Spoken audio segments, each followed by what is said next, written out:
देखिए latest episodes बिल्कुल ad free.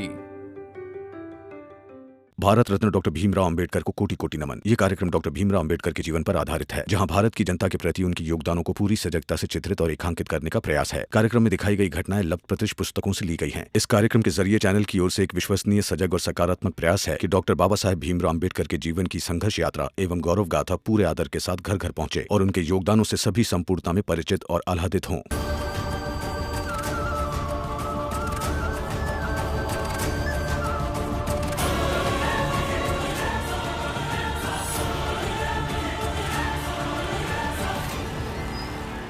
ये सही नहीं है रमा, ये सही नहीं है। अब चलिए अंदर, चलिए चलिए। आनंद, आनंद,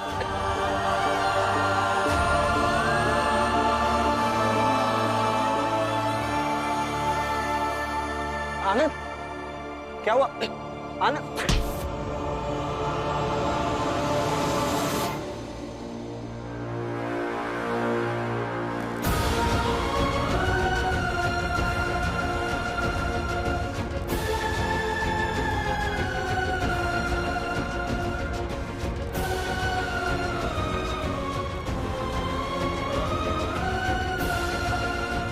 बाला भैया,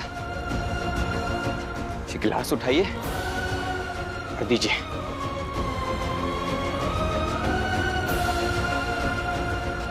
गिलास उठाइए।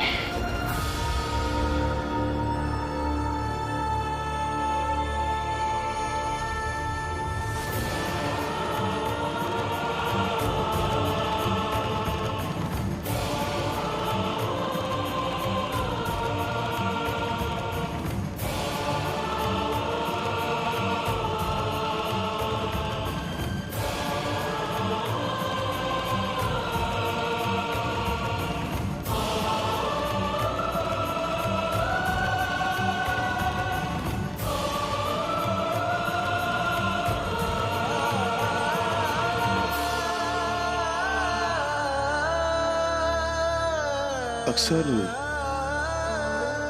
अपने बेटे की हार पर एक बाप को उसे नीचा दिखाना अच्छा नहीं लगता।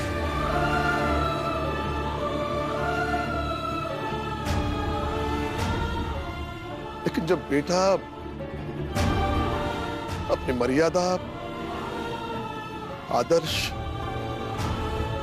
नीति भूल जाए तो उसका मजाक उड़ाना निश्चित है।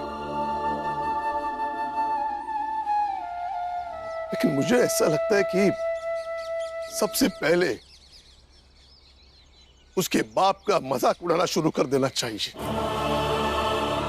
ताकि बेटे को बुरा लगे और वो सुधर सके।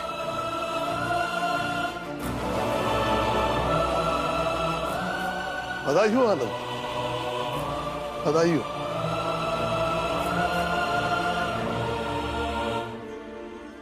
जीत गए तुम।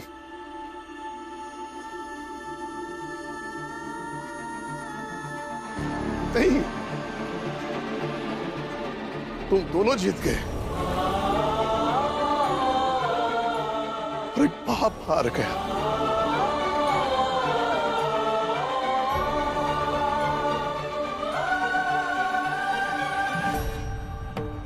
मालिक, वो भीमराव ही नहीं बल्कि जे के साथ रहा था वो भी जीते लगा है। अब बताइए ना मालिक, वो आनंद जैसा बीमार आदमी जो इतना कमजोर रहा है, वो तक बाला का धक्का दे डारिस। हमका तब समझे नहीं आवा कि वो आनंद के ताकत रही कि भीमराव की। सीधे सीधे बता, जो काम दिया था वो हुआ या नहीं हुआ? हाँ, हो गया।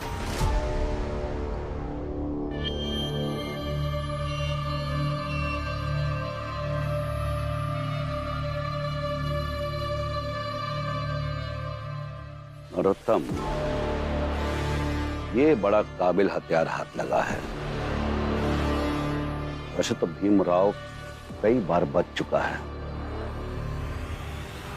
लेकिन जब वार उसके खुद के भाई बाला से करेंगे तो कैसे बचेगा वो? प्रणाम मालिक। प्रणाम मालिक। बाला, स्वागत है हमारे पास। इतने भी खुश मत होइए जोशी जी। मैं आपके पास भीम के खिलाफ होने नहीं आया। मुझे आपकी मदद चाहिए ताकि मैं भीम ने जो मुझे चुनौती दी है वो जीत सकूं और अपनी पत्नी को उस चाल से वापस ले जा सकूं। और हितेश काका ने कहा कि इसमें आप मेरी मदद कर सकते हैं, सिर्फ इसीलिए आया हूं और कुछ भी मत समझिएगा। मैं पहले भी कई बार आपसे कह चुका हूं और आज फिर से एक बार कह रहा हूं कि मैं भीम के खिलाफ आपकी कोई मदद नहीं करूंगा। बाला, हवा से उतर जमीन पर आ जा। मदद हम करते हैं लोगों की, और मदद की बातें सब बाद में। पहले मर्द बनना सीख। मालिक, बाला उस घर में सबसे बड़ा मर्द है। अच्छा, तभी तो भीम से टक्कर ले रहा है और अपनी पत्नी को पत्नी की तरह रख रहा है और ऐसे ही रहे इसके लिए लड़ाई लड़ रहा है। ये तो बहुत अच्छी बात है।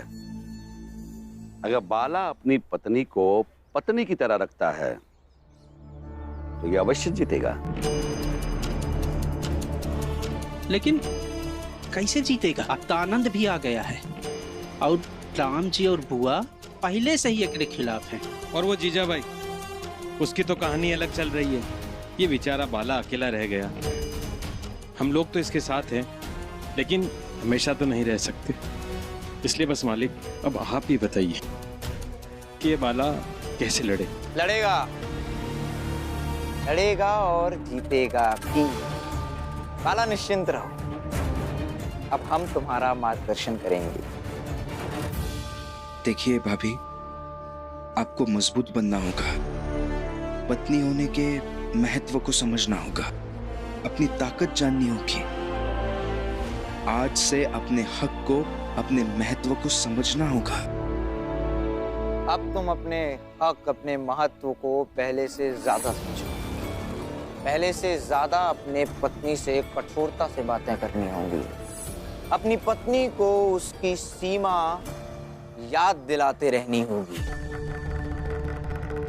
एक बात याद रखो बाला, तुम पर हमला तेज होगा, और जब हमला तेज हो जाए ना तो बचाव का केवल एक ही तरीका होता है, खुद आक्रामक हो जाना। तुम एक काम करो, तुम जाओ और इससे पहले कि वो भीमराव, उसकी पत्नी रमा, तुम्हारी बुआ, राम जी, आनंद, ये सब तुम्हें नीतियां समझाए, पति पत्नी के रिश्तों की गलत व्याख्या करे, तुम आक्रामक होकर उनकी नीतियों को मिटा दो। हालांकि अगर तुमने ये नहीं किया, तुम्हारी सोच भी उनकी तरह हो जाएगी। हमारी तो यही राय है। हाँ भाभी, यही राय है हमारी। बाला भैया के किसी भी सवाल को हम निरुत्तर नहीं रहने देंगे। उनके हर सवाल का जवाब चुन चुन कर देंगे। फिर उन्हें भी पता चलेगा कि हम कमजोर नहीं हैं, क्योंकि अक्सर सवालों के बोझ तले व्यक्ति कमजोर पड़ता है। इसलिए बाला भैया के सामने हमें कमजोर नहीं पड़ना है, और खासकर आपको कमजोर नहीं पड़ना है। हाँ भीम, मैं कमजोर नहीं पड़ूंगी। रमा, जल्दी से खाना बना ले बेटा।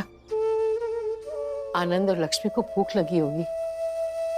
नहीं बुआ, रहने दीजिए। मैं आया हूं क्योंकि मुझे अपने पत्नी के साथ इस घर को छोड़कर जाना है, और जब जाना ही है तो खाना क्या खाना। आनंद, तुम्हारी बातों से मुझे ऐसा लग रहा है कि मेरा फैसला तुम्हें सही नहीं लगा।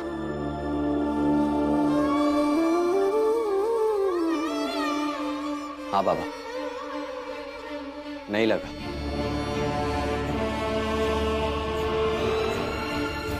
पर कई बार तो ये घर कम और अदालत ज्यादा लगने लगता है।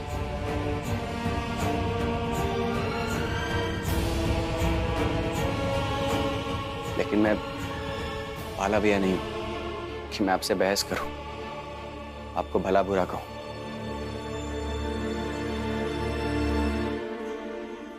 शायद मैं बाला भैया की तरह आपको सिरे से गलत भी नहीं समझता।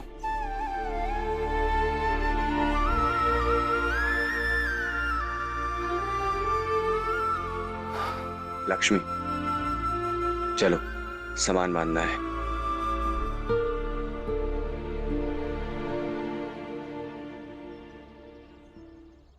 देखा बाबा,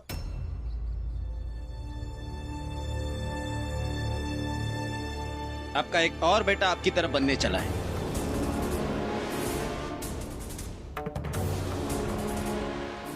बाबा, बाबा आनंद भैया को रोक लीजिए ना, नहीं तो बात खामखा बढ़ जाएगी। उनके तेवर सही नहीं नजर आ रहे हैं। हाँ बाबा, दीदी आपकी भावनाओं को समझ रही है, मगर भैया वो नहीं समझ रहे। रोक लीजिए ना दोनों को। पहले तुम लोग मेरी भावनाओं को समझो। आप अपने बेटे को जाने से रोकेंगे नहीं रोकेंगे, इससे कोई लेना देना नहीं है मुझे। मुझे न्याय कब मिलेगा वो बताइए पहले। और भीम, तुमने ये जो लिख कर दिया है ना कि मुझे न्याय जरूर मिलेगा, इस पर कुछ सोचो।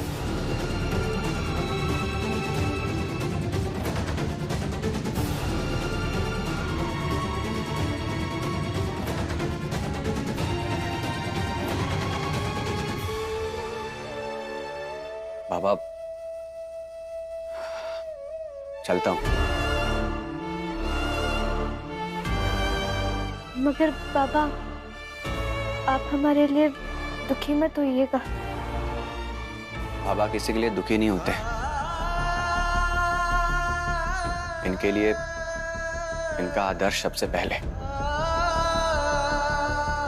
और फैसला अंतिम। आनंद भैया ऐसे मत कहिए। भीम, मुझे तुमसे कोई शिकायत नहीं है, लेकिन बाबा से कई सारी है।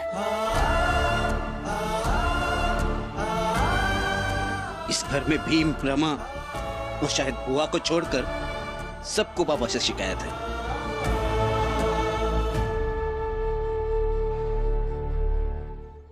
मेरा तो जीवन ही बीत रहा है शिकायत करते रहने में। उम्मीद लगाए बैठी हूँ कभी तो न्याय मिलेगा मुझे, इस परिवार से या फिर कम से कम तुमसे। भीम, चुप करो जीजाबाई, चुप करो।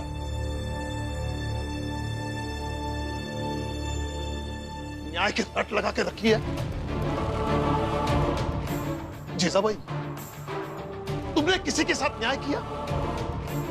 पति के साथ, ससुराल के साथ, बच्चों के साथ? तुम जब न्याय मांगती हो ना तो मजाक ज्यादा लगता है, इसलिए अपना मुंह बंद रखो और खुद का मजाक मत बनाओ।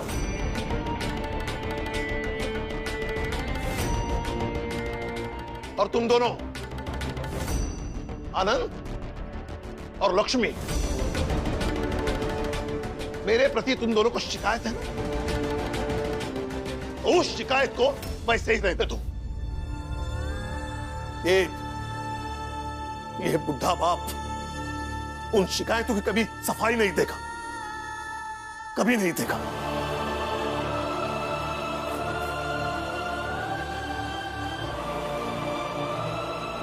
ठीक है बाबा।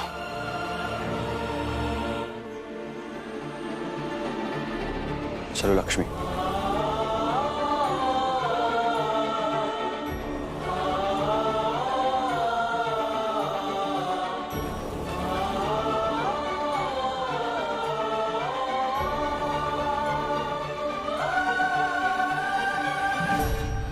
सब अच्छे से भीमराव के घर को देख लो और समझ लो कि जिस घर के लोग पढ़े लिखे होते हैं उस घर की स्थिति कैसी होती है। बात बात पे कुछ ना कुछ कहते हो काका। इसमें पढ़ाई लिखाई की कहाँ से बात आ गई? आ गई ना बेटा, अभी तुम बच्चे हो, नहीं समझोगे। हम सब अनपढ़ हैं, या आसपास के 10-20 साल जाकर के घूम के आ जाओ, सब अनपढ़ हैं। लेकिन अनपढ़ के घर से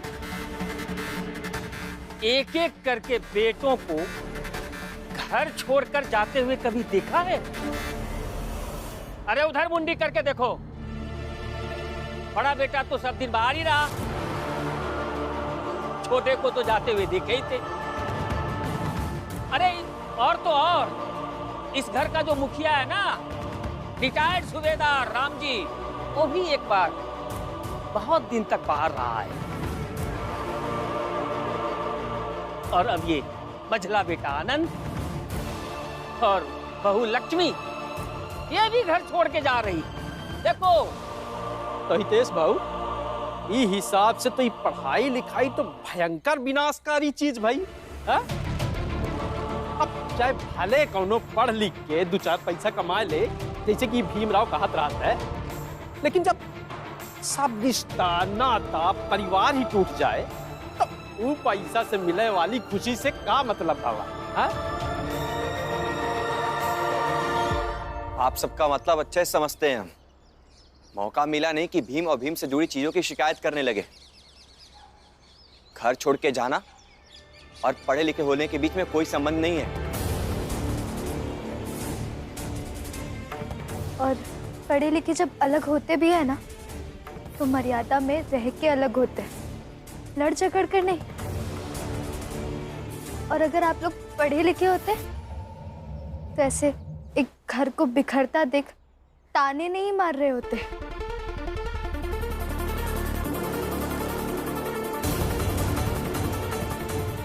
चलो लक्ष्मी। आनंद और लक्ष्मी, तुम दोनों यहीं रुको, मैं अभी आ रही हूँ।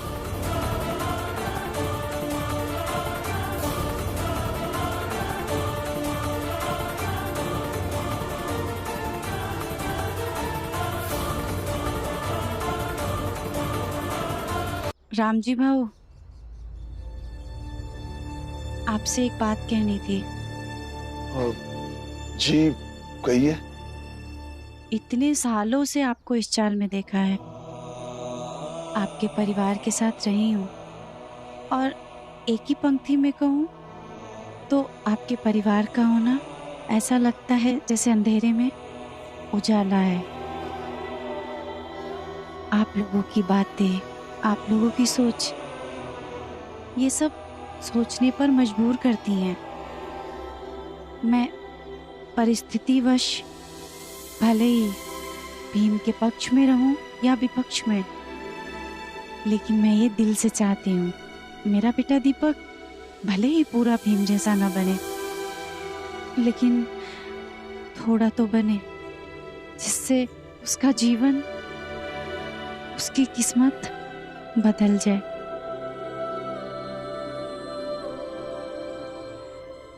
लेकिन बाहर जैसी बातें चल रही हैं, जैसी बातें हो रही हैं, उन्हें सुनकर ये डर लग रहा है कि कहीं मेरा बेटा ये सच ना मानने लगे कि पढ़ाई लिखाई बुरी चीज है।